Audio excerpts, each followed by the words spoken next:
La vie ne devient pas plus facile ou plus indulgente. Nous devenons plus forts et plus résistants. C'est votre réaction à l'adversité qu'il faut vivre et non l'événement un problème à résoudre qui détermine comment l'histoire doit changer pour que ça se joue. Il y a deux possibilités d'être réduit par ça. La vie est belle. La vie est belle, l'aventure continue. L'aventure continue.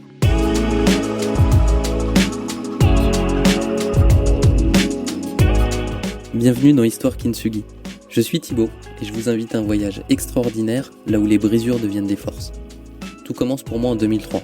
J'ai 12 ans et mon père décède devant moi. Mais aujourd'hui, j'ai des phrases comme l'aventure continue ou la vie est belle tatouées sur le corps. Parce que c'est ça la vie. Il y a des hauts et des bas. Et un mercredi sur deux, je vous propose de partir à la rencontre de toutes ces personnes qui ont dû faire face aux difficultés de la vie. Elles acceptent de nous partager leur vécu pour donner un message d'espoir et inspirer ceux qui en ont besoin. En fait, ici, on parle de la vraie vie. Juste un petit rappel avant de passer à la discussion.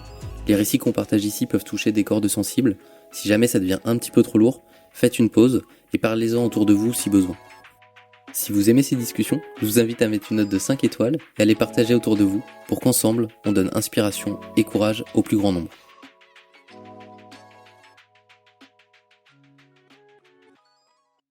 Quand l'amour et l'estime de soi dépendent de facteurs extérieurs, on parle de dépendance affective. Ce trouble désigne l'incapacité psychologique d'une personne à vivre sans l'approbation ou le jugement positif de l'autre. Noémie, l'invitée du jour, a mis des années à mettre ce mot sur ce qu'elle vivait. Mais un jour, elle tombe sur un post Instagram. Et c'est la révélation. Le post décrit exactement tout ce qu'elle vit. Elle découvre les mécanismes de la dépendance affective. Dans ce nouvel épisode d'Histoire Kintsugi, Noémie nous partage son histoire, du décès de son père à son couple actuel, en passant par différentes péripéties amoureuses. Elle a aujourd'hui pris conscience de ce que pouvait engendrer la dépendance affective sur sa vie, et surtout, comment ne plus la subir pour pouvoir aller de l'avant. Bonne écoute. Hello Nono. Salut Thib. Comment ça va ? Ça va et toi ? Ouais, très bien. Merci beaucoup de m'accueillir chez toi pour ce nouvel épisode d'Histoire Kintsugi. Avec plaisir. Bon, du coup, vous l'aurez compris, Noémie et moi, on se connaît bien. On a été collègues et on va certainement en parler un petit peu après, mais on s'est rencontrés pendant une pause café où on a parlé de nos vies respectives et ça a matché. Et quelques années plus tard maintenant, te voilà dans Histoire Kintsugi. Donc je suis très content de faire cet épisode avec toi. Est-ce que tu peux te présenter pour ceux qui ne te connaissent pas ? Tout à fait. Donc je m'appelle Noémie, j'ai 32 ans, 33 ans dans 3 semaines. Je suis née dans le Doubs, à Besançon, pour ceux qui connaissent. Ceux qui ne connaissent pas ne loupent pas grand-chose. Des cadeaux pour les gens qui sont encore là-bas. Non, mais voilà, je suis née dans l'est de la France et à l'âge de 8 ans, je suis arrivée en Île-de-France. J'ai aussi vécu quelques années à Bordeaux, comme toi aujourd'hui, Ouais. et quelques mois aussi en Australie. Pour un stage, puisque je suis ingénieure de formation.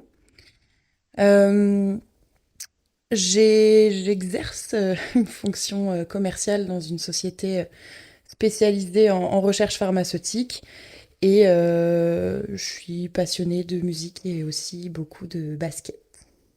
Et le basket qui nous a presque réunis, puisqu'on a joué un petit peu ensemble. Tout à fait. Je t'ai appris beaucoup de choses. C'était peut-être pas avec moi que t'as joué du coup. Ou peut-être l'inverse, je sais pas. Enfin bon, bref, on va pas parler de basket aujourd'hui. Non. Dans Histoire Kintsugi, à chaque fois, je demande à mes invités de réfléchir à un objet qui va être le symbole de la discussion et qui va être l'illustration de l'épisode. Quel objet tu as choisi, toi ? J'ai choisi une montre, et pas n'importe quelle montre. J'ai choisi la montre de mon papa, qui est décédé il y a 12 ans maintenant. Donc j'avais 20 ans et c'est une montre que j'ai récupérée du coup dans son appartement quand il a fallu aller récupérer ses affaires et que je puisse décider ce que je voulais garder ou non. Et donc cette montre que j'avais rarement vue, enfin en tout cas j'avais pas vraiment le souvenir de l'avoir vue à son poignet, mais ça m'a marqué parce que les aiguilles sont des petits pinceaux et il peignait beaucoup. Donc ça m'a rappelé ça et c'est un objet qui est important parce que j'ai un peu cette image du papa qui t'accompagne par exemple sur l'allée quand tu vas te marier.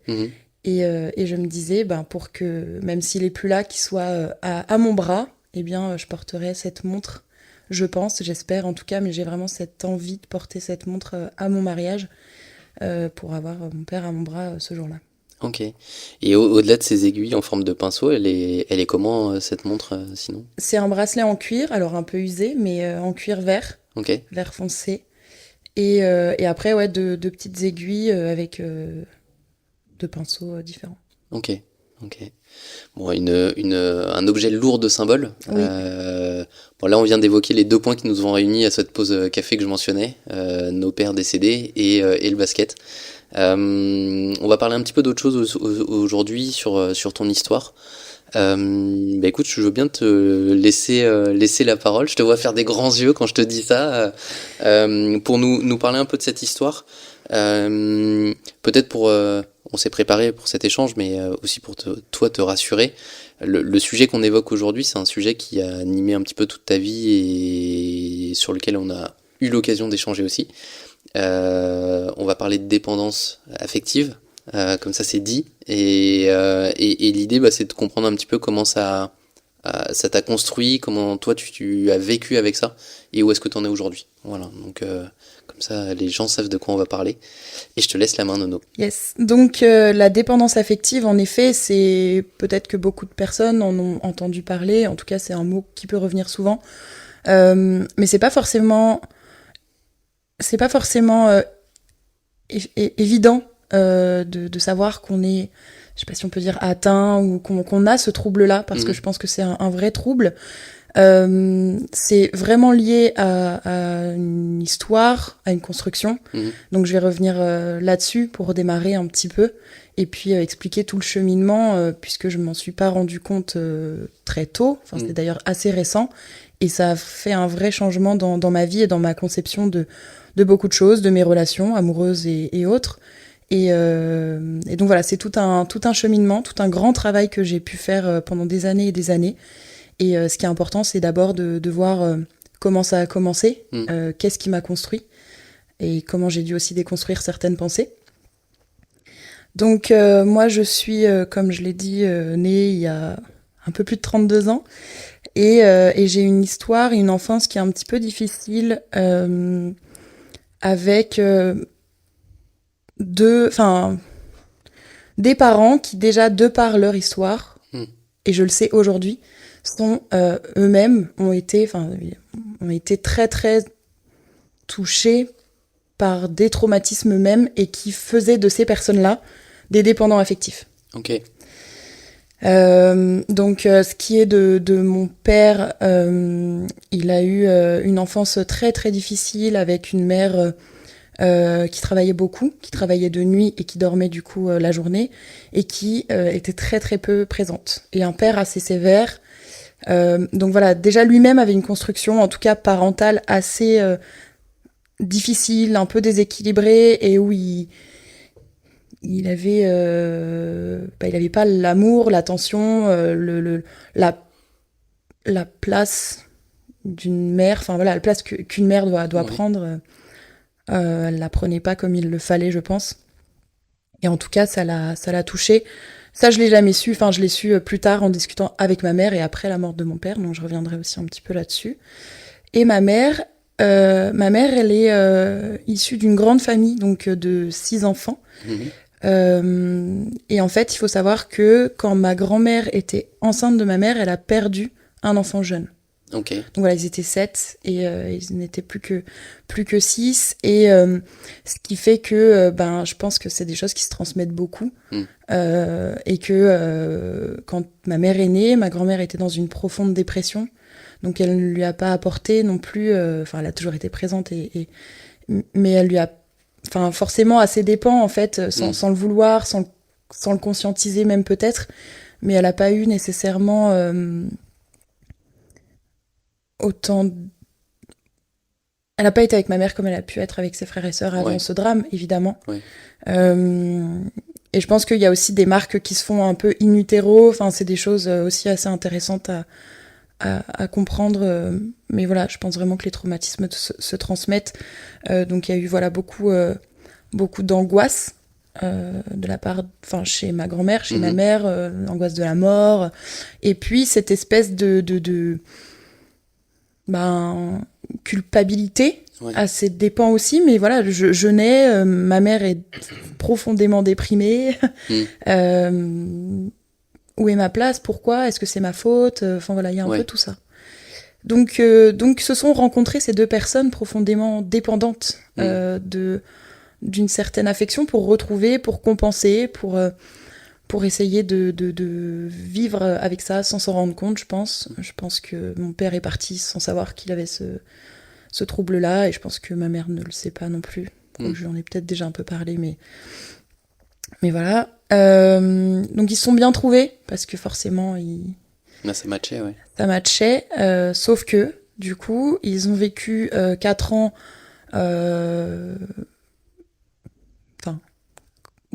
ils ont vécu plusieurs années ensemble.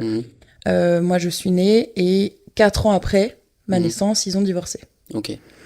Ils se sont séparés parce que, et c'est là qu'intervient la dépendance affective aussi, ils se sont séparés parce que mon père ne trouvait plus sa place.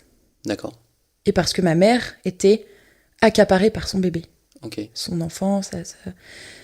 Donc en fait, on avait une mère trop protectrice et qui oubliait complètement sa place de femme, qui oubliait son couple, qui oubliait tout parce qu'elle avait son enfant.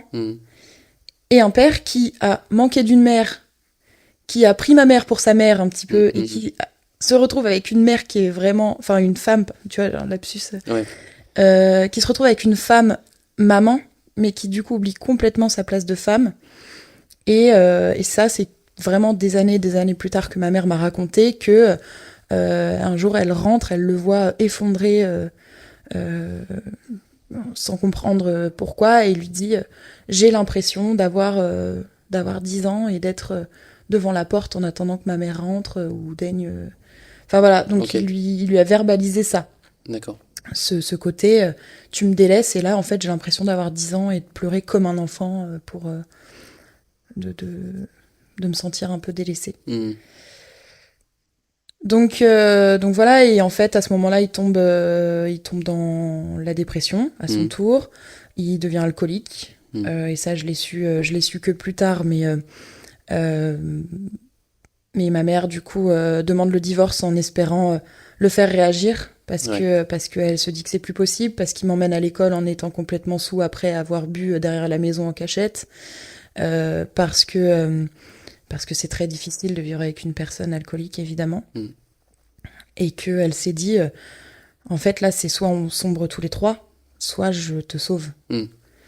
Et du coup, elle décide de tenter de nous sauver en demandant le divorce et en se disant, ça va le faire réagir. Sauf que, et je reviendrai dessus aussi un petit peu plus tard, j'ai aussi, moi, à un moment, essayé de faire réagir mon père. C'est une maladie, et il y a rien qui fait que... Enfin, à part un déclic interne et un vrai travail sur soi, c'est pas quelqu'un d'autre, et c'est plus fort que tout. Donc, elle demande le divorce, et ils finissent du coup par se séparer. Quand mes parents sont séparés, donc... lui, c'était un peu des hauts et des bas, mais il y a eu beaucoup de manquements. Elle me l'a dit aussi bien plus tard, j'ai aucun souvenir de ça, j'ai très peu de souvenirs de cette période d'ailleurs. Mais elle me disait, je l'attendais parce qu'il devait venir me chercher pour le week-end, je l'attendais avec mon petit sac à dos, et puis il venait jamais. Ok. Et ça, je pense que c'est difficile, évidemment, pour un enfant, et puis dans une construction, enfant, adolescente, une jeune femme, ça laisse beaucoup, beaucoup de marques.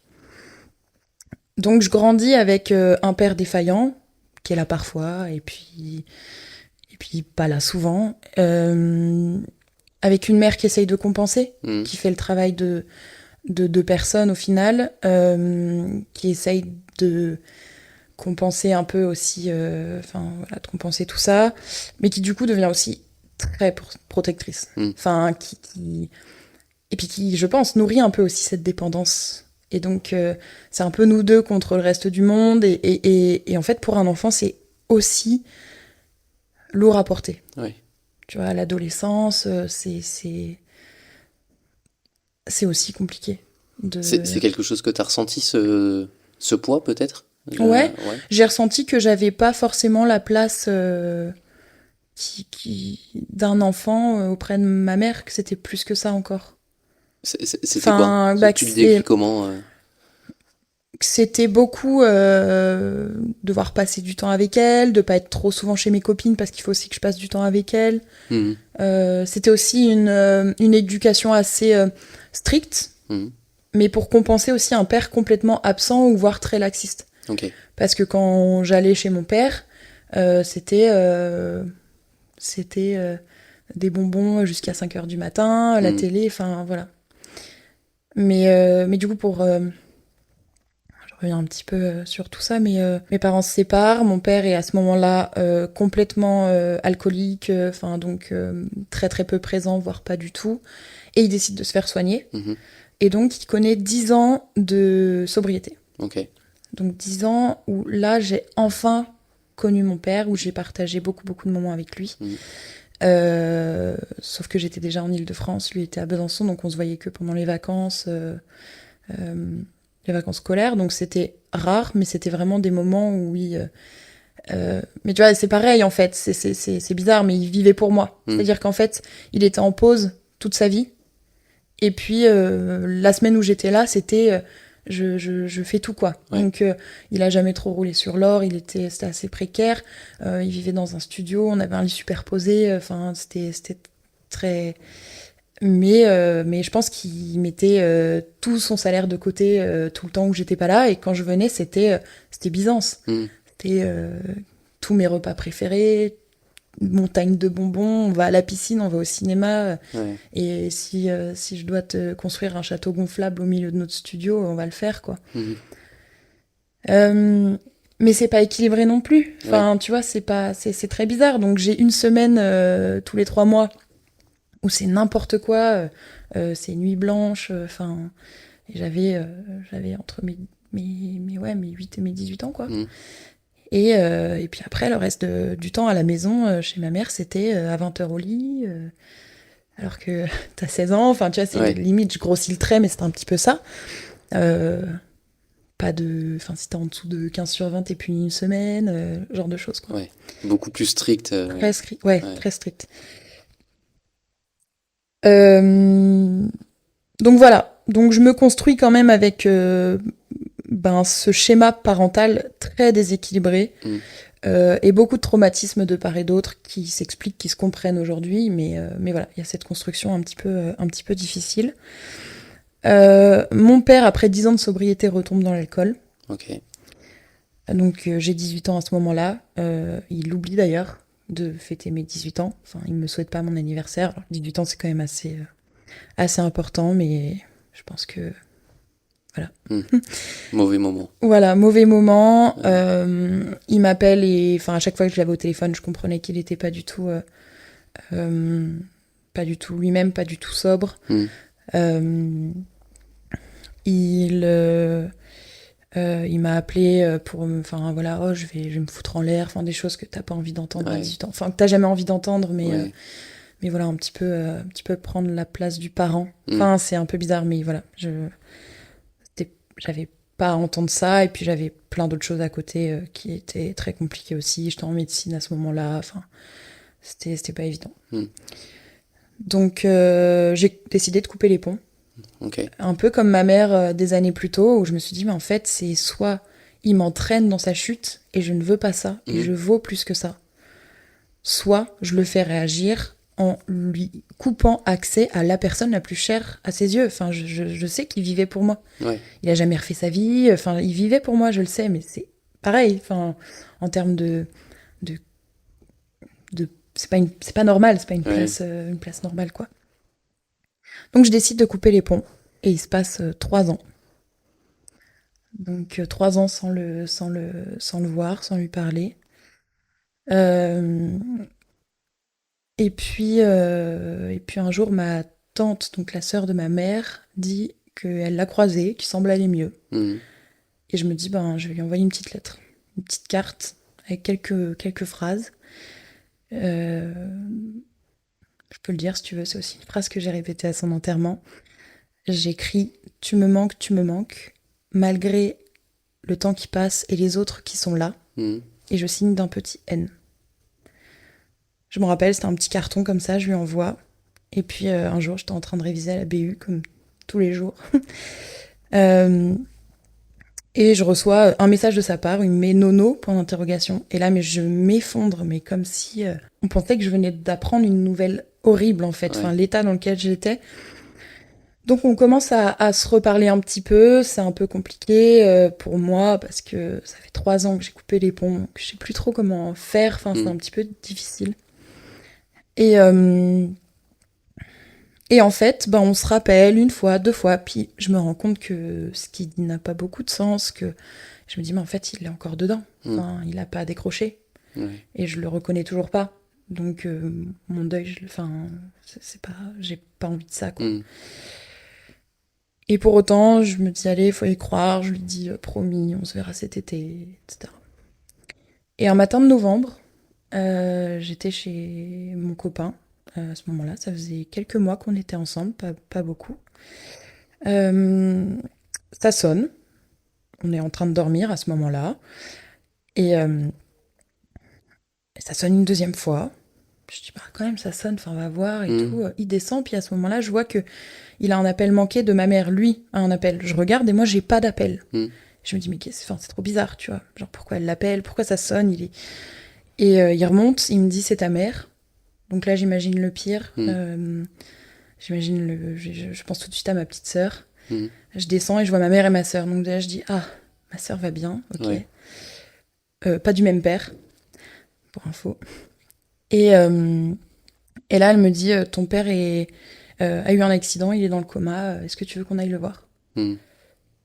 Donc, oui, évidemment, en fait. Donc, nous voilà pour 4 heures de route. J'avais coupé les ponts avec toute sa famille aussi, pendant 3 ans. Donc là, en fait, je m'apprête à aller à l'hôpital, voir mon père dans le coma et retrouver ma famille, avec qui je n'avais plus aucun contact. Et donc j'arrive et en effet, il est dans le coma et là je retrouve ma grand-mère. C'est hyper émouvant, très fort. Parce que du coup, je leur en voulais de plein de choses et pour autant, t'oublies tout à ce moment-là. Je retrouve mon père, mais qui est plus vraiment là non plus. Et donc c'était un dimanche, je m'en souviens très bien. Donc je passe la journée à l'hôpital, je repars le soir chez ma grand-mère maternelle. Et dans la nuit, il est parti. Donc j'ai en plus un peu eu cette image de... Il a attendu que je vienne. On s'est dit au revoir et il est parti. Donc là commence une période très très compliquée parce que t'es pas censé perdre un parent à 20 ans. Que c'était très bizarre parce que ça faisait déjà 3 ans que j'avais fait le deuil de cette personne puisque ce n'était plus la même personne. Donc ça faisait 3 ans que je lui parlais déjà plus, que je le connaissais plus. Donc je l'avais déjà un petit peu entamé mon deuil, mais voilà, là il se passe quelque chose de très compliqué à vivre où je pouvais plus du tout être toute seule, sans quoi je me mettais à pleurer, à hurler comme un enfant qui attend qu'on vienne la chercher. C'était très très compliqué. Et j'étais, comme je te l'ai dit, à ce moment-là avec un garçon depuis quelques mois. Il est venu avec moi à l'enterrement et plus tard on en avait parlé, il m'avait dit, je me suis dit à ce moment-là, c'est soit cette épreuve soit ça passe, soit ça casse quoi. Et c'est passé, puisqu'on est resté 5 ans ensemble après, mais c'était 5 années difficiles aussi, surtout sur la fin, parce que j'ai fait un transfert, je pense. J'ai perdu mon père, j'étais sur une toute jeune relation amoureuse. Vient soit ma figure masculine, mon unique, et à ce moment-là, je savais pas que j'avais une grosse dépendance affective, mais on était du coup sur une relation où je pouvais pas passer une nuit sans lui. Je me souviens, je devais faire une soirée avec la copine de son frère et la copine de son cousin, où on s'était dit une petite soirée entre filles. Après la soirée, j'ai demandé à son frère de me ramener chez lui parce que je me voyais pas dormir sans lui. Et il était genre 5-6 heures du matin, enfin ça n'a aucun sens. Mais c'était complètement... C'était plus fort que toi de toute façon. Et c'était déraisonnable quoi, c'était... aucun sens. Mais c'était une de mes premières relations. Et puis, t'as un peu aussi l'excuse du... c'est difficile, j'ai perdu mon père, je suis jeune, j'ai besoin de cette figure-là, je veux tout le temps être avec lui, quoi. très jalouse. J'étais très jalouse.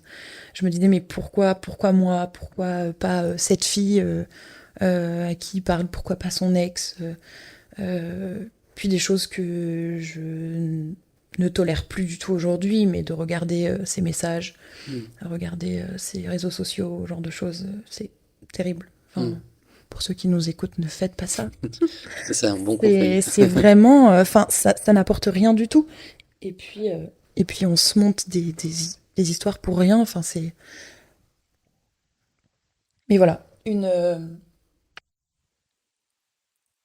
relation longue qui a été très importante, mais pas forcément saine, en tout cas pas du tout équilibrée, je pense. Et puis la rupture a été très compliquée.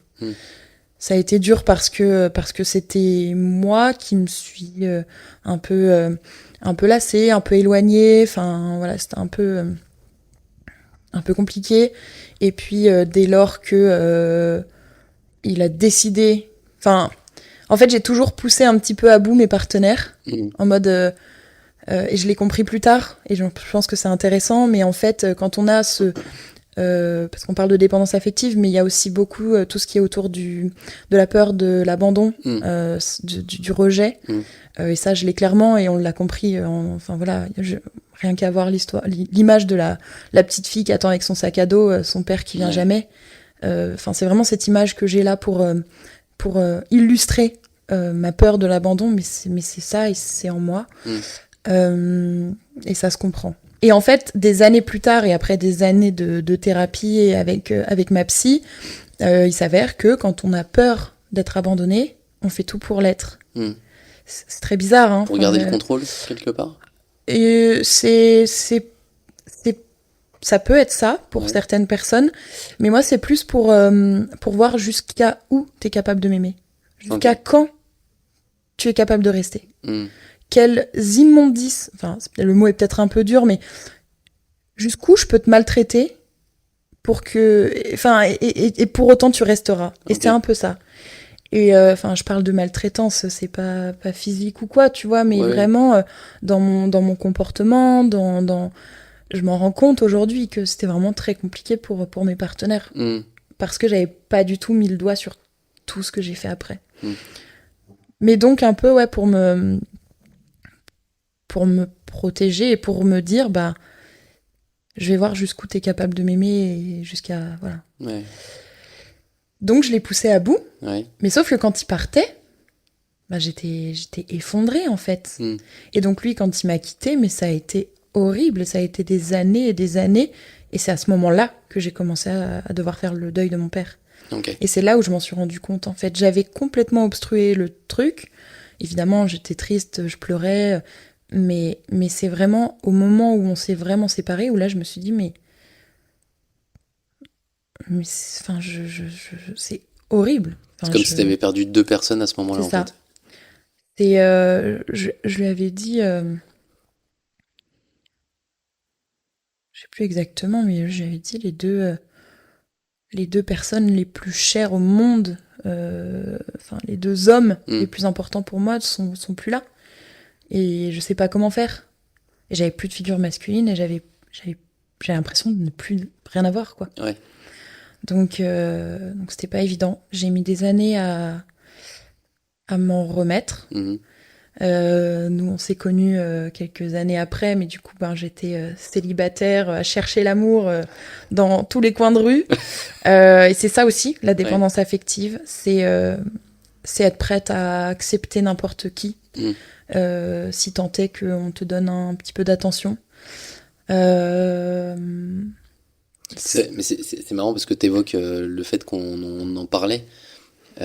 Moi, ça m'a marqué. Alors, je connaissais pas plus que ça ce qu'on appelle la dépendance affective et dont on parle aujourd'hui, mais je me rappelle. Non plus. Je me rappelle d'une période où tu étais sur Tinder ou un autre, et à chaque fois qu'il y avait un tant soit peu une connexion avec quelqu'un, c'est-à-dire à peu près 3 messages échangés, toi t'étais déjà amoureuse, t'étais partie, c'était l'homme de ta vie, et en général 2-3 jours après, c'était à peu près le timing, il fallait qu'on en rediscute, et Moi, je comprends pas, j'ai plus de nouvelles. Je sais pas ce qui s'est passé. Pourtant je suis pas stérile, non? Mais c'est vrai que tu n'avais pas posé ces mots à ce moment-là. Non, pas du tout. Pas du tout. Et en fait, on retrouve beaucoup ce schéma. Enfin, moi, je t'en avais parlé la dernière fois, mais je retrouve beaucoup des personnes de mon entourage qui ont ça un petit peu, tu vois, s'accrocher à quelqu'un qu'on connaît à peine. Et je peux pas leur dire, enfin, c'est un long cheminement. En tout cas, pour moi, ça a été un long cheminement de comprendre pourquoi, comment. On en était à... Donc, ça se finit avec ce copain. Ouais. T'as l'impression d'avoir perdu les 2 hommes les plus importants de ta vie. Et s'ensuit une période compliquée. C'est ça. Et en fait, quand tu t'accroches à quelqu'un sans... Il y a rien, enfin, en fait, c'est un inconnu. Il se trouve que les personnes s'en rendent compte, le sentent. Je pense que c'est au-delà de paroles, ou c'est vraiment une sensation, c'est une histoire, moi je crois beaucoup aux énergies. J'avais tellement un vide à combler que en fait ça les aspirait, ils disaient waouh, mais où est-ce que je vais là? Courage fuyons quoi. Et je comprends, et ils ont eu raison de fuir. Ouais, parce qu'à pas ce plus mal moment-là, pour eux. on va penser que je suis une sorcière. Mais non. Non, mais ouais, à ce moment-là, en effet, ça a été un petit peu compliqué parce que j'étais amoureuse tous les 3 matins. Et puis ça prenait des proportions assez dingues, mais j'avais pas du tout mis le doigt sur quoi que ce soit. Mais j'entame un travail psy du coup. Ouais. Parce que je me dis, là je viens de perdre la personne que je pensais être l'homme de ma vie, après avoir perdu le premier homme de ma vie de manière complètement irréversible. Combien d'hommes de ma vie je vais perdre encore avant de comprendre pourquoi, comment, et comment je vais faire, enfin comment je peux être heureuse quoi. Ouais. C'est marrant parce que je revois certaines de nos discussions et je me rappelle un jour te dire en fait Nono, si t'arrives pas à déjà être bien seul, t'arriveras jamais à être bien avec quelqu'un. Mais je pense que c'était une phrase un peu toute faite que je sortais, j'en suis convaincu, mais que je sortais comme ça. Je crois qu'on y revient un petit peu plus tard dans la discussion et ça fait partie du gros travail que t'as fait sur toi. Ouais. Ça c'est clair et net, hein. C'est une phrase qui peut paraître bateau, mais elle est on ne peut plus vraie et je l'ai testée en effet. Et en fait, si tu ne t'aimes pas, tu n'attires pas, c'est tout. Enfin, c'est aussi simple que ça. Et tu peux être la plus belle fille du monde, tu peux être hyper cool. Enfin, c'est même pas ça. C'est juste si tu ne t'aimes pas, personne ne va t'aimer. Et ça, en tout cas, personne ne pourra combler ça. Ouais. Enfin oui, puis personne n'a comblé ça. Enfin, en fait, aime-toi et puis ensuite on voit quoi. Ouais. Mais et puis ouais, je pense beaucoup que t'attires pas soit la personne qu'il te faut, ou alors tu vois, enfin tu peux aussi tomber sur, comme mes parents, j'aurais pu tomber sur quelqu'un complètement dépendant affectif et puis on aurait nourri nos traumatismes ensemble et puis jusqu'à la fin on la connaît, elle est pas joyeuse quoi. Ouais. Donc, et là, tu parlais du travail avec la psy que tu commences. Qu'est-ce qui te pousse à commencer ce travail-là ? J'étais encore en train de faire face à ma rupture. Ça faisait déjà peut-être 1-2 ans. Et j'étais encore hyper triste, quoi. Enfin, je me disais, mais je vais jamais réussir à passer à autre chose. Et je pense qu'il faut que je fasse un travail parce que je sens que j'ai fait un gros transfert, que là je suis en train de faire le deuil de mon père, qui est pourtant mort il y a plusieurs années. Donc il y a quelque chose à rééquilibrer. Et donc il se passe... je pense que j'ai commencé la thérapie en 2019. Enfin, j'avais commencé avant, mais pas un suivi. Enfin là, je vois la même personne depuis 2019. Et ça a été ça d'ailleurs. Enfin, c'est au premier rendez-vous, tu dis pourquoi, et je dis j'ai perdu mon père, je dois faire le deuil, c'est compliqué. Et au-delà de ça, en fait, mes relations amoureuses, c'est une horreur. Et donc en fait, j'ai besoin de vous pour réussir à être épanouie dans ma vie de jeune femme. J'ai besoin, je ne veux pas avoir je sais pas si on peut dire un peu l'ombre de mon père, ou enfin je voyais ça avant en fait. Enfin en fait j'avais fait un lien qui est assez simple à faire. Tu perds ton père, donc tu fais un transfert et donc t'as besoin d'un homme. Mais j'avais pas mis le doigt sur alors la peur de l'abandon un peu plus, mais la dépendance affective en tant que telle et tout ce que ça donne, enfin tout ce qu'il y a autour, j'avais pas du tout pris connaissance de ça. Ouais. Je pense que ma psy, quand j'ai passé, j'ai passé la porte de son cabinet, elle s'est dit, oula, on est en plein dans une grosse dépendance affective. On en a pour un moment. Elle cherche désespérément l'attention, etc. Enfin bon. Donc voilà, en gros, ouais, je lui dis, moi, je veux avoir des relations saines, mais encore, à ce moment-là, je parle de relations avec les autres, tu vois. Je lui ai pas dit, j'ai besoin d'apprendre à m'aimer. Donc là, il y a eu aussi tout un travail sur quand ton propre père... Et ça, je me le disais souvent, et ça me rendait complètement triste. Je disais souvent, si quelqu'un... Enfin... Je sais pas, ma dernière rupture, par exemple, on reviendra dessus. Mais je m'étais dit, de toute façon, mon propre père a préféré l'alcool à moi. Et mon propre père, en fait, s'est foutu en l'air au lieu d'être là pour moi. Donc, pourquoi un homme le ferait ? Enfin, tu vois, je me disais souvent ça. Ok. Je me disais, c'est normal, en fait, qu'on se sépare. Enfin, c'est normal que j'ai personne, puisque même mon père, il est pas resté. Tu vois. Ah ouais, ça, c'est un truc que tu te disais. Je me le disais beaucoup. Okay. Et après, il y avait un côté un peu... Ça me faisait du bien de me faire du mal à me répéter des choses comme ça. C'est un petit peu aussi... c'est un petit peu en lien avec ces problématiques. Donc voilà, je rencontre quelqu'un en 2020. Je rencontre quelqu'un en 2020, toujours avec ces problématiques, sans mettre le doigt non plus sur ce qui m'arrive exactement. Et puis là, en fait, je retombe... exactement dans le schéma de la fin de ma relation avec mon ex, quoi. Je vais mal parler, je vais être désagréable, pousser l'autre à bout pour voir jusqu'à quand la personne va rester. Spoiler alerte, il ne reste pas. Enfin, vraiment, en fait, si tu veux vraiment mettre à bout quelqu'un pour voir jusqu'où la personne reste, elle a beau t'aimer très très fort, il y a un moment où ça c'est trop. C'est trop. Ouais, et sauf que moi, ça nourrissait ce schéma de de toute façon, je suis pas assez aimable, donc c'est pour ça. Et c'est... Donc là, à ce moment-là, je mets le doigt là-dessus. Déjà. Sur... tu ne t'aimes pas assez, tu penses pas qu'on peut t'aimer, et donc il faut travailler ça. Donc, je commence à essayer de travailler ça juste après donc la deuxième rupture, où là, pareil, j'ai l'impression d'être au 36e dessous, à me dire, mais quel médicament je vais bien pouvoir avaler pour ne plus voir le jour se lever, quoi. Évidemment, enfin voilà, sans aller jusque-là, mais des pensées assez dures, et un petit peu décorrélées de la réalité, parce qu'en soi, quand t'as déjà connu le deuil d'un parent, ou une rupture, c'est... Enfin, en fait, on cicatrise, on n'en meurt pas. Je me dis souvent ça, tu vois. Donc ça va passer. Enfin, c'est une question de temps, mais normalement ça passe. Mais voilà, je me sentais complètement désemparée. On se sépare en février. Et en mai, je vais à un événement avec toi. Et là, je croise un homme où je me dis, mais waouh, il est là en fait. C'est lui l'homme de ma vie. Est-ce que tu peux rentrer un peu dans le détail de cette anecdote parce qu'elle est vraiment très très rigolote. Sinon, je le fais à ta place. Hein, Vas-y, vas-y. Donc, on a dit tout à l'heure qu'on aimait bien tous les deux le basket. Et à ce moment-là, moi, j'étais abonné au club de Levallois. Donne pas trop de détails non plus. Je voudrais pas qu'on le reconnaisse. Et on va à un match ensemble. Et tu vois le porteur de bouteille d'eau d'un club adverse, du coup. Et c'est là que tu dis, t'es l'homme de ta vie. Ouais. Mais on en rigole comme on a rigolé de plein d'histoires, de plein de tes histoires avec les hommes. Et puis voilà, fin de la soirée, fin du match.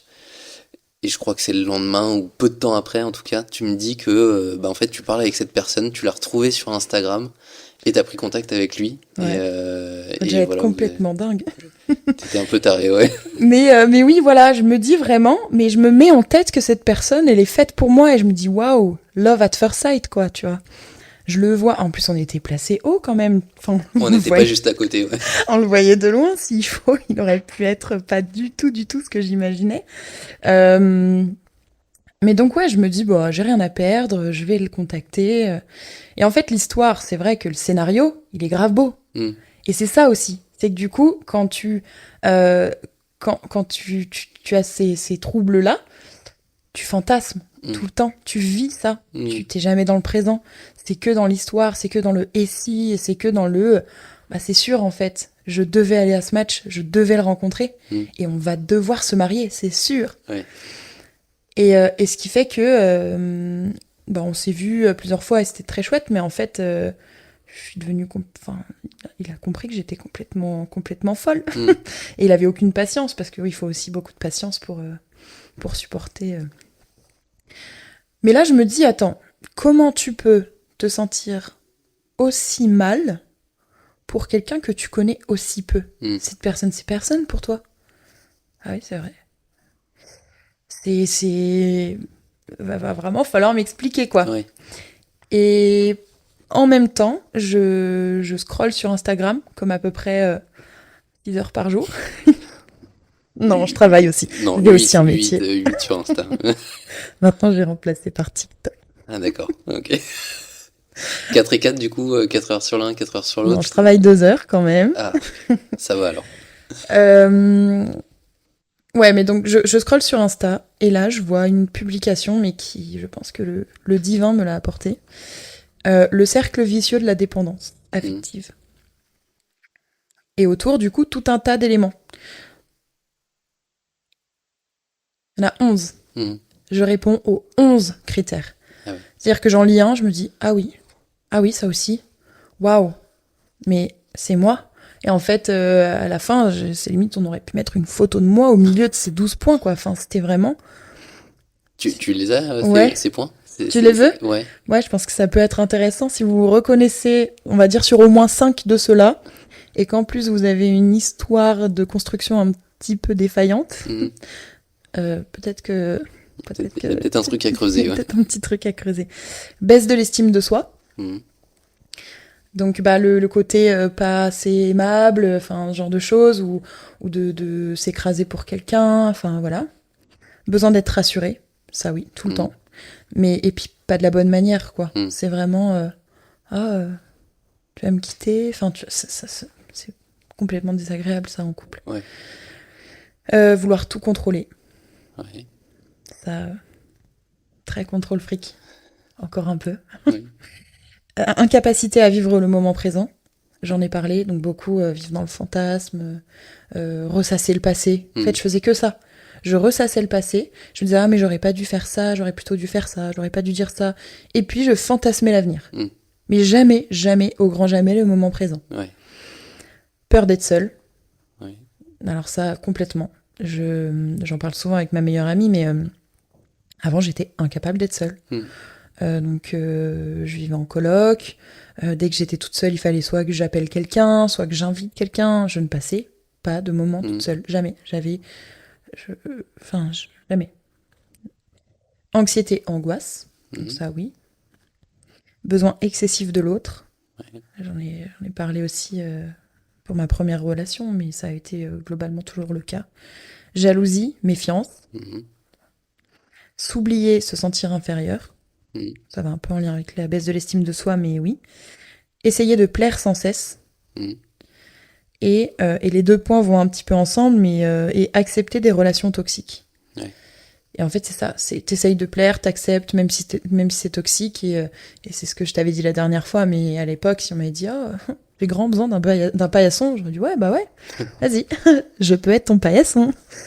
C'est pas normal. Ouais, mais clair. en fait, t'es prêt à tout accepter parce que t'es dépendant de l'autre, quoi. Ouais. Et du fantasme de tout ça. Et qu'est-ce que tu te dis quand tu vois cette publication sur Insta? Je me dis, c'est moi. Je me dis, bingo. En Ok. fait, c'est ça mon trouble. C'était le déclic. Le vrai déclic. Je me Ok. suis dit, mais c'est ça. Je dois travailler ça. Ok. Et c'est donc ce que je dis à ma psy, et je crois que je la voyais le lendemain. Je lui dis, Ok. mais en fait, je crois que je suis dépendante affective. Elle m'a dit. Elle me l'a pas dit, mais elle aurait vraiment pu faire. Ah bon? Vous Non. croyez? Et elle le savait from day one, mais Ouais. il a fallu que je fasse des années et des années, parce que c'était en 2022. Ouais. Donc ça faisait 3 3 ans quasiment. ans. Plus de 3 ans, je pense, que je faisais ce travail. Tu te rappelles de sa réaction quand tu lui dis ça? Je sais plus exactement, mais c'était un peu du ouais, je pense. Ok. Enfin, elle m'a pas dit clairement, j'attendais que vous le disiez, mais elle m'a dit ouais. Ouais. Et on met le doigt sur quelque chose. On met le doigt sur quelque chose de très très Ok. très très important. Ok. Et j'ai senti, il y a eu un avant et un après cette publication.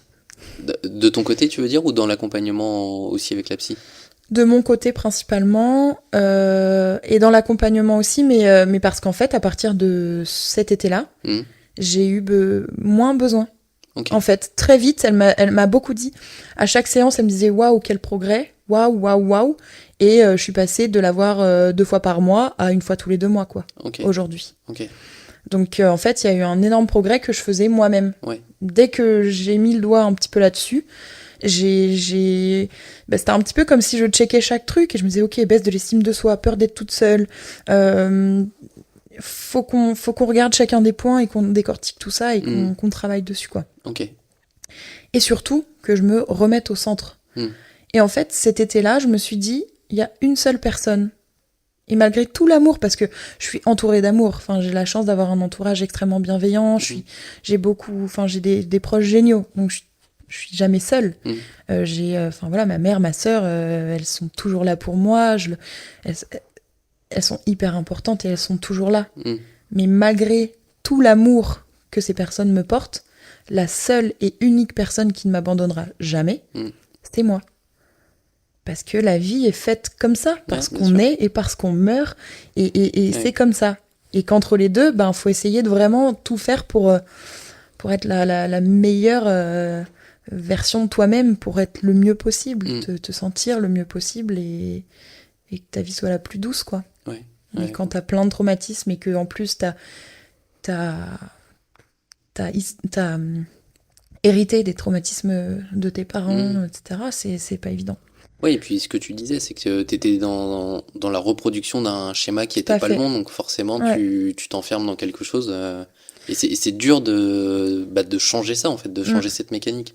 Et tu vois, là, tu me parles de schéma, ça me fait repenser à quelque chose où j'avais écrit, quand j'étais plus jeune, adolescente, j'écrivais beaucoup.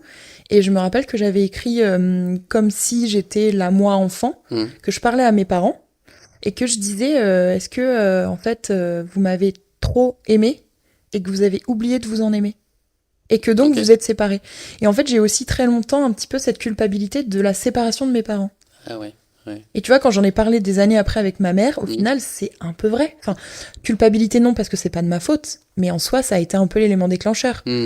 C'est qu'ils m'ont donné tellement d'attention, qu'ils se sont tellement oubliés, alors que c'est ce qui les nourrissait au quotidien, enfin, c'est ce qui nourrissait leur couple, leur propre essence même, tu vois. C'est ce qui a causé la perte du couple. Ouais. Donc c'est une vraie question de schéma, tu vois. Ouais.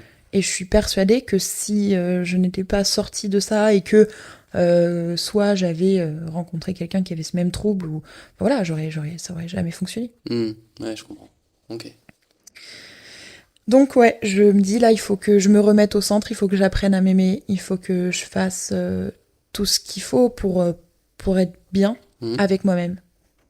Et au final, très rapidement, parce que je mets le doigt dessus en juin 2022, et très vite... avant ça... du coup, c'est un petit peu décousu. Avant ça, j'avais déjà décidé de partir seule. Ok. Puisqu'en mai 2022, je suis partie toute seule. Mais à ce moment-là, je parlais avec l'inconnu, et donc, j'avais pas encore mis le doigt sur ma dépendance affective, mais j'avais déjà eu envie de passer un moment un petit peu toute seule. Donc, je commençais aussi à évoluer quand même. À évoluer, mais voilà, après, ça a été vraiment le déclic, quoi. Je me suis dit, ah waouh. Et du coup, on arrive à l'été. Ouais. Et donc, voilà, je me remets au centre, je pars toute seule, 4 jours à la mer. Il pleut, il fait moche, je me rappelle très bien, je sors de la musique dans mes oreilles et je me mets à pleurer, mais toutes les larmes de mon corps, toute seule, face à la mer, et je pleurais mon père.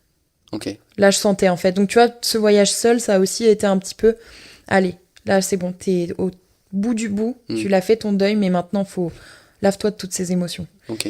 Et donc, voilà, j'étais toute seule... Enfin, ça m'a fait vraiment trop du bien. Je me suis sentie vraiment libérée à ce moment-là. Et c'était génial, une expérience que je recommande. Et je rebondis là-dessus parce que pour être partie 2 semaines seule un été aussi.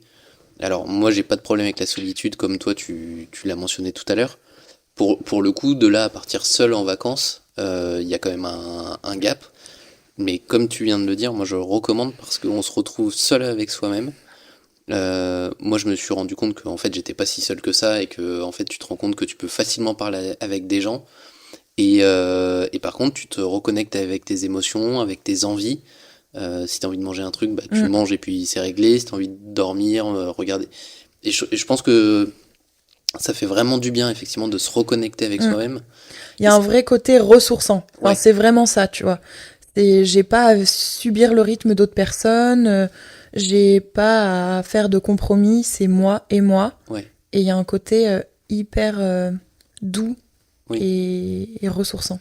Et tu vois, ça m'évoque les 2 discussions avec Subhatra et Jennifer, donc les épisodes 2 et 3, donc qui ont toutes les deux eu un cancer, et qui, dans les 2 cas, me disent cette période du cancer, c'est a posteriori évidemment, mais un super moment, dans le sens où c'est le seul moment de leur vie où pendant 6 ou 7 mois, leur seul centre de préoccupation, c'était elles-mêmes.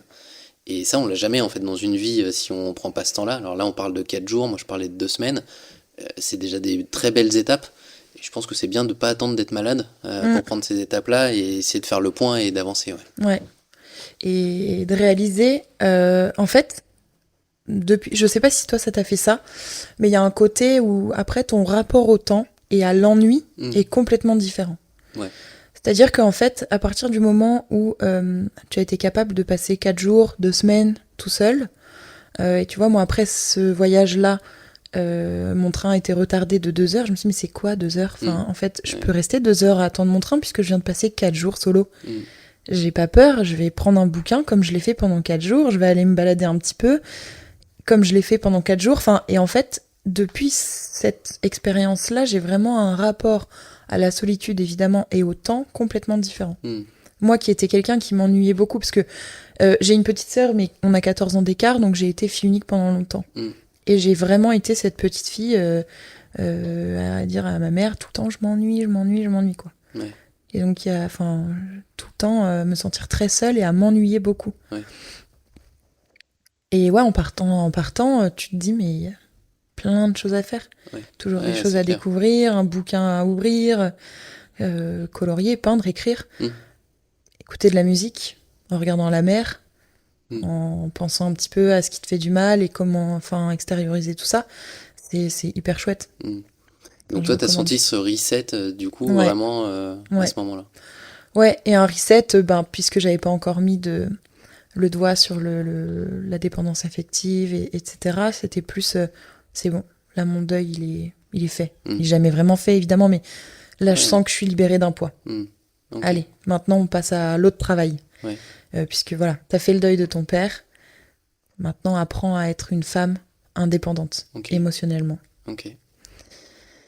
Donc cet été-là, donc je pars toute seule en mai, j'ai mon anniversaire qui tombe aussi en été, ma meilleure amie m'offre un livre qui s'appelle L'autonomie émotionnelle de Ariane Calvo. Et je sais plus trop, faudrait que je lui demande, mais je suis même pas sûre que je lui ai parlé de la dépendance affective au moment où elle m'offre ce livre. Mais du coup, ça résonne énormément. Je me dis, waouh, trop cool. Il est derrière toi d'ailleurs, si tu veux. Ah oui. Il est sur mon étagère développement perso. Et donc je me dis trop chouette et cet été-là j'ai eu besoin du coup pour continuer dans la même lancée qu'après le mois de mai et cette fois-ci où j'ai vraiment pris conscience que j'avais besoin de me recentrer sur moi, je fais des vacances très calmes. Je vais dans la maison de vacances de mes parents, je passe mes journées à lire, à écrire, notamment donc ce livre. Je pars ensuite une semaine en Suède avec ma petite sœur. Je suis pas partie toute seule puisque j'étais avec ma petite sœur, mais en fait elle pour le coup elle est très indépendante et elle aime bien, elle est un peu casanière, donc je savais que elle allait rester parfois et que moi j'allais pouvoir aller me balader toute seule, me poser au bord d'un lac et lire. Enfin voilà, c'est vraiment ce qui s'est passé. Et donc j'ai potassé ce livre tout l'été. Et chaque phrase résonnait en moi, quoi, où je me suis dit, mais c'est ça. Et j'ai senti vraiment que là, je me suis libérée. Enfin, tu vois, j'ai perdu du poids, c'était là, beaucoup. Je me sentais beaucoup mieux. J'avais enfin mis des mots sur... c'est un peu la phrase bateau, mais c'est ça, des mots sur les mots. Et j'ai senti un petit peu le papillon qui sortait de sa chrysalide, quoi. Ouais. Et donc, là, j'étais célibataire, je sors, une soirée, 3-4 gars, enfin, on reste un petit peu autour des relations, mais je les cherchais pas et ils venaient, tu vois, alors que j'avais plutôt l'habitude de l'inverse. Ouais, c'était pas ton schéma habituel. C'était pas du tout mon schéma habituel, et puis surtout, en fait, c'est que, c'est cool. Viens, on papote ce soir, et puis on se parle plus demain. C'est ok, tu seras pas l'homme de ma vie. Enfin, parce que déjà, je suis toute seule et que je suis très bien toute seule, et que ça va rester comme ça pour l'instant, et que j'ai besoin d'être seule. Et que j'ai plus à me fantasmer des histoires avec le premier inconnu que je croise. Et surtout, j'ai plus à me faire mal de ça. Enfin, à souffrir. Parce que je souffrais vraiment de ces fausses histoires, quoi. Donc je sens là qu'il y a quelque chose qui a bougé. Je me dis waouh. Là on a taffé là. Ouais. C'est incroyable parce que c'est un vrai gros changement sur une période sur la période du changement est très courte. C'est ça. Mais c'est beaucoup de travail qui t'ont amené là. Mais la période vraiment de switch est hyper rapide. C'est ça. Finalement. Hyper rapide.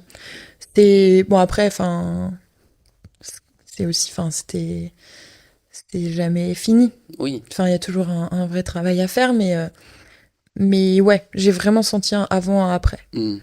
Cette période-là aussi, je me répétais des mantras. C'est tout bête, mais tous les matins, je me disais des phrases positives. Je ne poursuis pas, j'attire. Tu vois, ce genre de choses. Non, j'arrête de poursuivre. Moi, tu vas venir à moi si tu en as envie, mais j'arrête de m'accrocher pour rien et tout ça. Donc ouais, sur toute une période estivale, voilà. Et puis cet été-là, le même été, mois d'août, donc là on est en plein dedans, je rencontre mon chéri, qui est mon copain actuel. Et c'est fou parce que en fait, c'est la première fois que j'ai une relation saine. Je n'attendais rien, enfin on le dit souvent et ça paraît complètement... Bateau, ouais. Enfin, je voulais pas redire bateau, mais je trouvais pas de synonyme. Mais tu sais, je crois qu'il y a plein de trucs bateau. Si c'est bateau, c'est qu'on les a beaucoup utilisés et que finalement, il y a quand même un fond de vérité dans beaucoup de choses. Et vraiment, le truc, ça va te tomber dessus quand tu t'y attendras le moins, c'est ça, quoi. Parce que là, mais pour le coup, je m'y attendais pas du tout. Et puis, lui, je le connaissais déjà, je l'avais déjà vu, et puis jamais je m'étais dit, oh, tiens, si. Et je sais pas, un moment, je le regarde, je discute avec une personne qui le connaît, qui me dit, qu'est-ce que t'en penses? Et je me dis, ah ouais, c'est vrai. Et à partir de là, comme en plus, j'étais dans la meilleure disposition pour justement attirer quelqu'un, en fait, ça s'est fait hyper naturellement. Et je pense que des mois avant, des années avant, jamais on se serait... ça n'aurait pas matché, tu vois. Et je lui dis souvent ça, et ça me fait un peu rire, mais je suis contente parce que je pense qu'il est avec la meilleure version de moi-même. Et je sais que des années avant, ça n'aurait pas fonctionné. Et c'est quelqu'un de trop génial pour que ça n'ait pas eu la possibilité de fonctionner. Donc je suis contente d'avoir fait tout ça et de l'avoir rencontré après. Toujours est-il que ça s'est pas fait comme ça d'un claquement de doigts. Donc j'ai été confrontée aussi à des choses qui avaient pu avoir lieu dans le passé, mais j'ai pas du tout géré et vécu ça de la même manière. Donc c'est-à-dire que j'ai très vite dit quand ça me convenait pas, quand la relation devait évoluer selon moi, sans forcer. C'est-à-dire je lui ai pas dit écoute, c'est soit ça évolue, soit on fait comme ça, soit c'est ciao. C'est-à-dire voilà, moi j'ai besoin de ça, de ça, de ça. Je peux comprendre que tu puisses pas tout me donner maintenant, mais si je m'y retrouve pas, on arrête, quoi. On dirait que t'étais beaucoup plus sûr de toi, de d'où t'en étais aussi, et que du coup t'es capable de présenter les choses différemment et de plus mettre la pression que tu mettais avant. Ouais. C'était ça l'idée. Bah, c'est de plus mettre la pression et pour autant d'être sûr de ce que je veux et de ce que je ne veux pas. Et de le faire comprendre, mais pas avec pas avec cette idée de pression. Ouais. Mais juste, voilà, on est 2 adultes.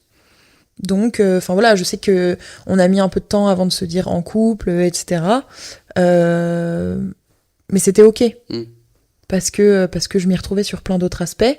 Mais quand je m'y retrouvais moins, je lui ai dit aussi. Oui. J'ai dit là, ça me convient plus. Donc soit on arrive à le faire évoluer parce qu'on en a tous les 2 envie, soit c'est ok, c'est pas grave, parce que si c'est pas toi, ce sera quelqu'un d'autre, et si c'est personne, ce sera de toute façon moi. Oui. Ouais. Tu vois, et c'est ça le game changer, tu vois. Bah c'est sûr que t'entends parler comme ça, et on avait parlé quand tu l'as rencontré, on a un petit peu échangé, même si on bossait plus ensemble à ce moment-là.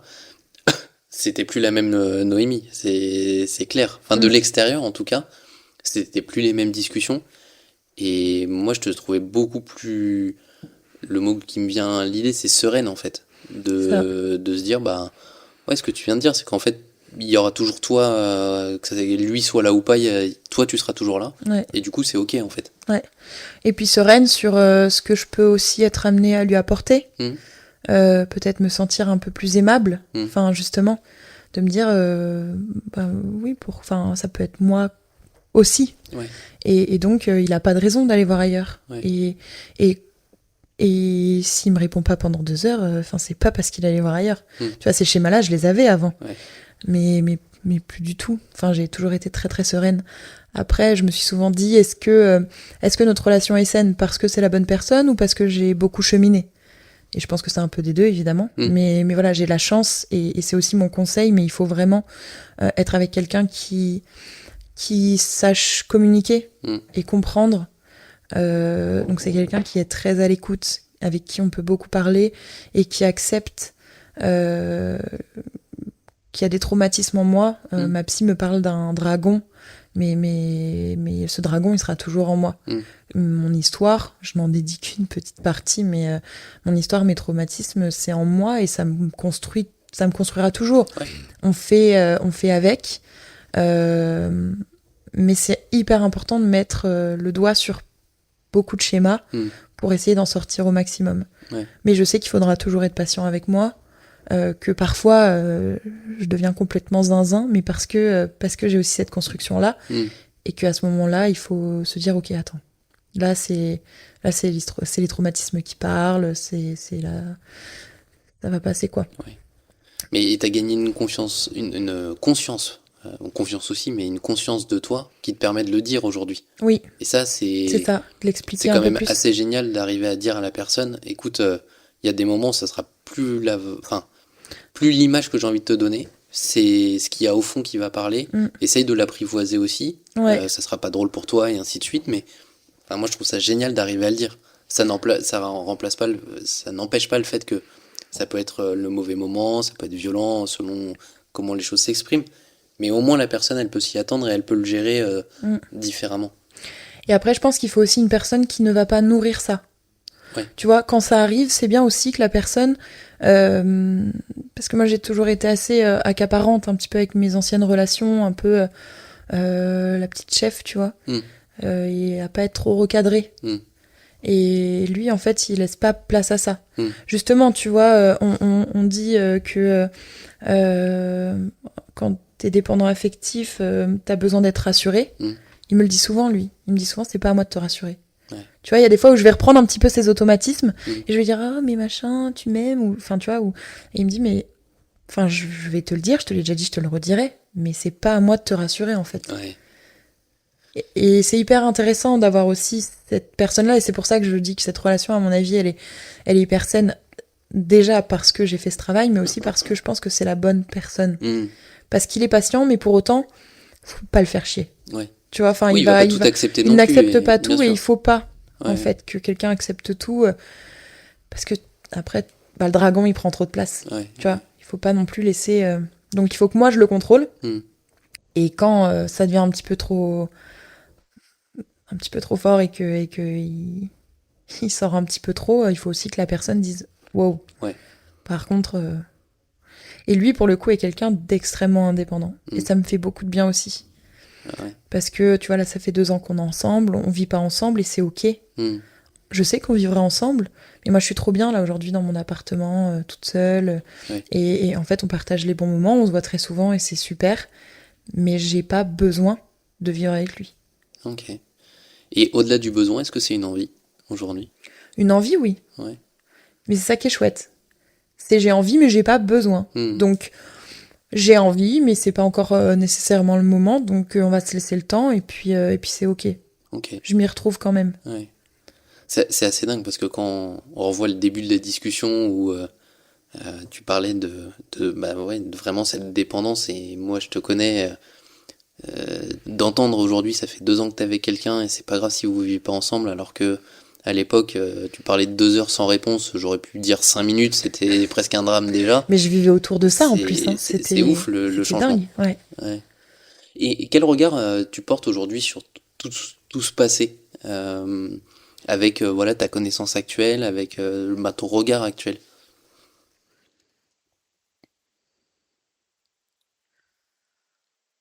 Bah, je suis fière quand même.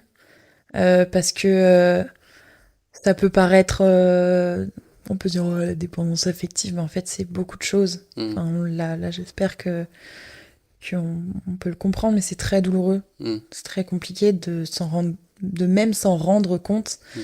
Et c'est un très gros travail à faire et que j'ai fait.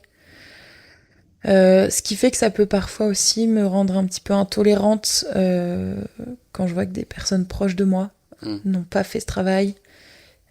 Et où moi, ça m'a pris tellement d'énergie que j'ai un peu moins de patience. Ouais. Tu vas te dire, mais... Enfin... Va chez la psy. Mais bon, après, tu peux pas... Ouais, c'est compliqué. C'est compliqué quand on a fait ce travail de se rendre compte que d'autres le font pas et nous de se dire, ah bah tiens... Mais qui nous prennent de l'énergie pour autant, tu vois. Ouais. Enfin, parce que et tu te rends compte que c'est le même schéma, les mêmes traumatismes, et que ça vient t'accaparer, te bouffer ton énergie, alors que t'as fait le travail. Ça, c'est pas évident. Mais du coup, je sais pas si ça a vraiment répondu à ta question, le regard que j'ai. Bah, c'est ce que j'ai dit, ça fait partie de moi, ça fera toujours partie de moi. Et c'est aussi ce qui, je pense, me rend un peu plus résiliente que d'autres, ou un peu plus lucide que d'autres. Okay. Et je pense que c'est hyper important d'être lucide et résilient dans la vie, surtout dans le monde d'aujourd'hui. Bien sûr. Et comment tu vois la suite ? La suite, je la vois, c'est un mot qu'on vient de dire beaucoup là, mais sereine. Je suis hyper sereine pour l'avenir. Parce que, justement, moi je serai toujours là. Et je serai toujours à l'écoute. Et là, je sens que j'ai encore besoin de travailler un petit peu, de me recentrer. Tu vois, par moments, je sens que je suis un petit peu décentrée. Et là, j'ai envie de partir de nouveau toute seule. Parce que je sens que j'ai besoin de recentrer quelques petits trucs. Ouais. Mais du coup, c'est hyper agréable de se dire que tu seras toujours là. Et de le conscientiser, ça t'apporte vraiment une dimension de plus dans ta relation avec toi-même. On en a un petit peu parlé, mais sur la transmission des traumatismes, moi, je veux vraiment être le plus apaisé possible avant de moi-même avoir des enfants, pour pas leur transmettre, que ce soit de l'anxiété, que ce soit cette dépendance. Je veux vraiment je pense vraiment que personne n'appartient à personne. Et donc un couple, c'est vraiment 3 entités. Il y a lui, il y a moi, il y a le couple. Et les enfants, c'est pareil en fait. Tu mets pas au monde des enfants pour qu'ils t'appartiennent. Et c'est vraiment, c'est vraiment ce que je veux éviter. Et je suis contente, avant même d'être maman, d'avoir conscience de ça. Ouais. Parce que je pense que ça fera de moi une meilleure maman que ce que j'aurais pu être avec tous ces traumatismes si j'avais pas travaillé tout ça. Et tu vois, au-delà de ça même, pour rester un petit peu dans ce sujet-là, je me suis aussi dit, parce que mon copain est plus jeune que moi, que en plus, quand t'es une femme, t'as un petit peu l'horloge biologique, forcément. Je me dis, c'est pas une fin en soi. J'ai toujours voulu des enfants, j'en veux vraiment. Mais si j'en ai pas, c'est pas une fin en soi. Oui. Parce qu'en fait, c'est moi et moi. Oui. Tu vois, et le reste, tout autour, c'est que du plus. Et les enfants, ce serait fabuleux, mais ce sera du plus. Oui. Et donc, en fait, si tu veux vraiment être indépendant, bah, c'est aussi vis-à-vis de ça. C'est des injonctions, ou c'est... Enfin, si ça doit arriver, ça arrivera. Et si ça n'arrive pas, c'est pas grave. Les fameuses injonctions. Ouais. Bah ça, on aura un épisode, alors je sais pas dans quel ordre ils vont sortir. Mais s'il est sorti ou pas encore, il y a l'épisode avec Christelle où on parle de toutes ces injonctions de qu'est-ce qu'une bonne vie. Avoir un mari, avoir la maison, avoir la piscine, avoir les enfants, avoir le bon boulot.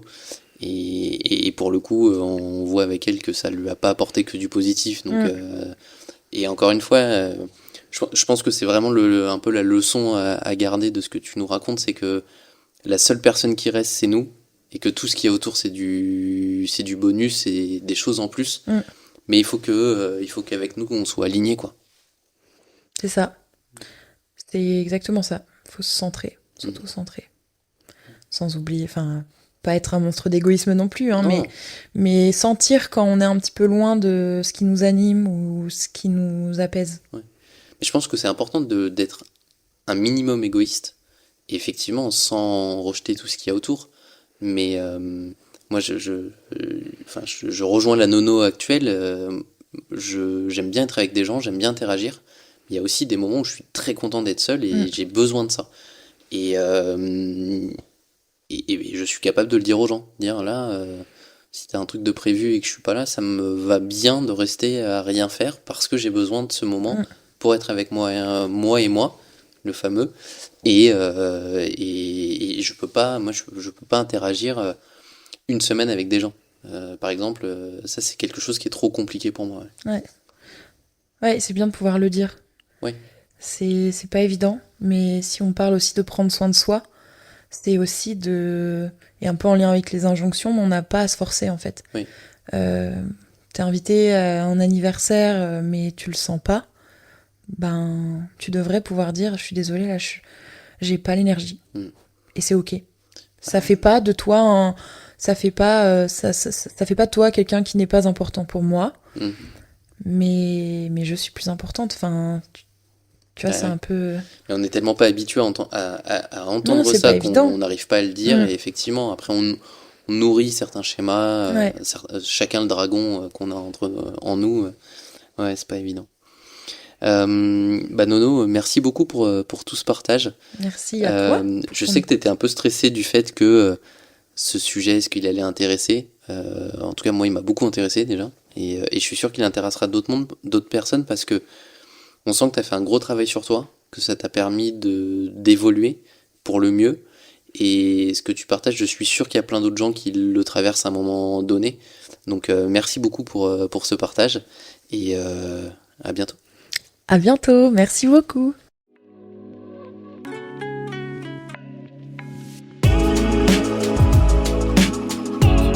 Merci d'avoir écouté cet épisode d'Histoire Kintsugi en entier.